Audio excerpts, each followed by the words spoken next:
பாஞ்சாலங்குறிச்சிக்கு வீரபாண்டிய கட்டபொம்மன், ராமேஸ்வரத்துக்கு அப்துல் கலாம், புதுச்சேரிக்கு பாரதிதாசன், விருதுநகருக்கு காமராஜர், எட்டயபுரத்துக்கு பாரதியார், ஈரோட்டுக்கு பெரியார், சென்னிமலைக்கு திருப்பூர் குமரன், காஞ்சிபுரத்துக்கு அண்ணா, நாவலப்பட்டிக்கு எம்ஜிஆர். இப்படி குடவாசலில் யாருன்னு கேட்டா நான் சொல்லி தான் தெரியணுமா என்ன? சின்ன பிள்ளை கூட அழகாக சொல்லுமே எங்கள் ஐயா எம்ஆர் தானே.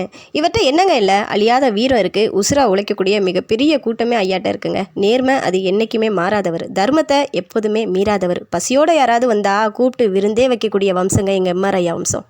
அடிக்காமல் சில மாடு படியாதுன்னு சொல்லுவாங்க. ஆனால் அப்படி இருக்கக்கூடிய மாடை கூட அன்பால் பேசி படிய வச்சுருவாருன்னா பார்த்துக்கங்களேன். ஒரு மனிதன் பிரியும் போது தாய் எழுதா அவர் நல்ல மகன், பிள்ளை எழுதா அவர் நல்ல தகப்பன், கூட பிறந்தவங்க எழுதா அவர் நல்ல சகோதரன்.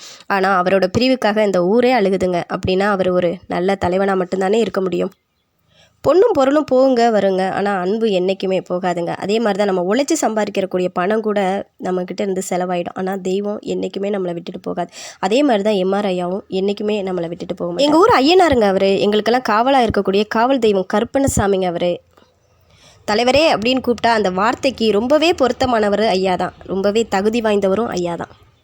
தெய்வத்தை யாருமே நேரில் பார்த்தது இல்லைங்க. ஆனால் மனுஷனாக பிறந்து மனசில் தெய்வமாக வாழ்ந்துக்கிட்டு இருக்க அந்த எம்ஆர் ஐயா வந்தார்னா இடிக்கிற வானம் கூட ஒரு நிமிஷம் நின்று போகும்னா பாருங்களேன். இங்கே இருக்கிற ஒவ்வொரு உசுர்லையும் ஐயாவோட உசுறு கலந்துருக்குங்க. அப்புறம் எப்படிங்க அவருக்கு இறப்புன்னு ஒன்று இருக்கும்? எங்கள் ஐயா அப்படி வேட்டியை வரிஞ்சு கட்டிட்டு எழுந்து நின்னார்னா அந்த வானம் கூட வந்து வணக்கம் வைக்குங்க. அருவாளை கையில் எடுத்தால் சாதிச்சு போடலான்னு நினைக்கிற சண்டையருக்கெல்லாம் ஒரு பாடம் கற்பிப்பார் பாருங்க. அதுக்கப்புறம் அவங்க அருவா எடுக்கிறதையே மறந்துடணும். எங்கள் ஊர் மண்ணில் வந்து அப்படி இப்படின்னு ஏதாவது தப்பு தண்டா பண்ணலாம்னு நினச்சாங்கன்னு வச்சுக்கோங்களேன், அவ்வளோதான். அவங்க தலை வேற கால் வேற தனித்தனியாக போயிடும். அப்புறம் ஒரு பயலுக்கும் உடம்புல உசுறு மிஞ்சாதுங்க. பார்க்க கரடு முரடாக இருந்தாலும் எங்கள் ஐயா பழகிறதுக்கு பச்சை குழந்தைங்க, ஈஸியாக பழகிடலாம். இனி வரக்கூடிய காலங்களில் நம்ம அனைவருக்கும் காவலாய் நின்று காக்கக்கூடிய தந்தை ஒருத்தர் இருக்கார்னா அது எங்கள் எம்ஆர் ஐயா மட்டும்தாங்க.